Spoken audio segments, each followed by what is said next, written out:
Presidente, eu começo fazendo as minhas homenagens aos metroviários e às metroviárias aqui do Distrito Federal. E digo isso porque os metroviários e metroviárias estavam sofrendo com um arbítrio que não se justifica em um processo democrático. O governador do Distrito Federal simplesmente achou que a legislação, as leis, poderiam ou não ser cumpridas, que tinham o poder discricionário de cumprir a legislação. E os trabalhadores do metrô fizeram aqui uma greve histórica, corajosa, que foi considerada legal. Mas mesmo assim tiveram os dias descontados, tiveram um repouso remunerado descontado. Repouso remunerado só se desconta com faltas sem justificativas. Mas ali os trabalhadores estavam em greve, uma greve reconhecida dentro da legalidade que esse país construiu, o direito de greve, e que está na Constituição brasileira. Mas os trabalhadores do metrô não apenas tiveram a Constituição e a legislação rasgada pelo governador do Distrito Federal no que diz respeito ao desconto dos dias parados. Houve uma decisão, um dissídio coletivo, julgado, que simplesmente o metrô ignorou. Porque aqui há uma intenção de privatizar o metrô. De privatizar, e não se justifica esta privatização, até porque o governo gasta mais em vários aspectos com o transporte, com a concessão do transporte rodoviário, do que gasta com o próprio metrô.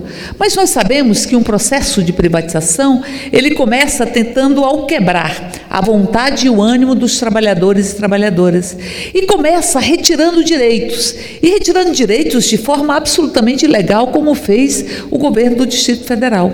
E nós estivemos juntos e juntas com todos os trabalhadores e trabalhadoras do metrô.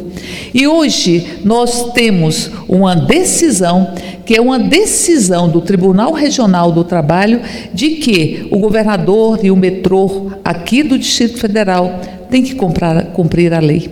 Ora, o sindicato entra na justiça para que a lei seja cumprida, para que as cláusulas asseguradas no julgamento do dissídio coletivo sejam cumpridas, porque não estavam sendo cumpridas, porque simplesmente tantas cláusulas como auxílio alimentação, quebra de caixa, anuênio, indenização de transporte, plano de saúde, tudo isso, simplesmente o metrô achou que poderia não cumprir.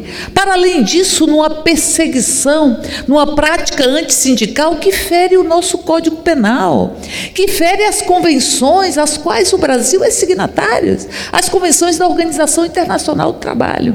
Uma prática antissindical de retirar, inclusive, o contra-cheque dos dirigentes sindicais, para que eles não pudessem, inclusive, comprovar renda e assegurar um empréstimo frente ao fato de que os salários estavam sendo, de forma ilegal, tirados dos trabalhadores e trabalhadoras. Mas não só isso, nós também tivemos aqui um procedimento para que se investigue, a partir do Ministério Público do Trabalho, investigue as práticas antissindicais. Tivemos a decisão do Tribunal Regional do Trabalho para que se cumpra o que é lei, porque dissídio coletivo tem poder de lei, e que inusitadamente não estavam sendo cumpridos pela própria direção do metrô. Tivemos também a instauração do inquérito civil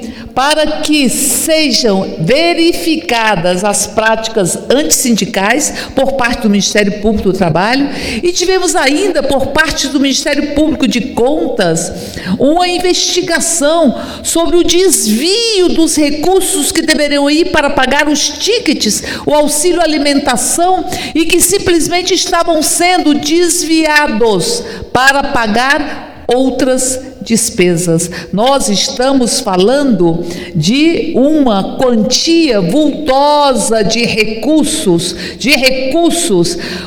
de R$ 1.058.093,68, que deveriam ser pagos para o vale alimentação dos empregados do metrô e que estavam, segundo a denúncia, sendo desviados para que se pagasse outras despesas sem nenhuma relação com direitos trabalhistas. Portanto, o metrô está sofrendo dois processos de investigação e uma sentença para que se cumpra o dissídio coletivo.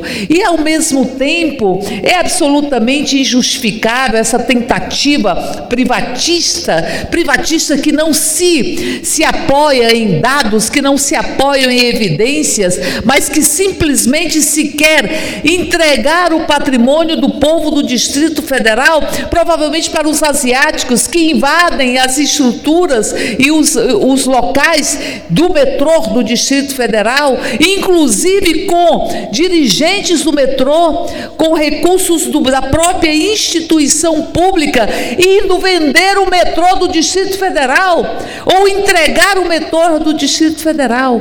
E nós temos uma instituição metrô que é fundamental para o povo de Brasília.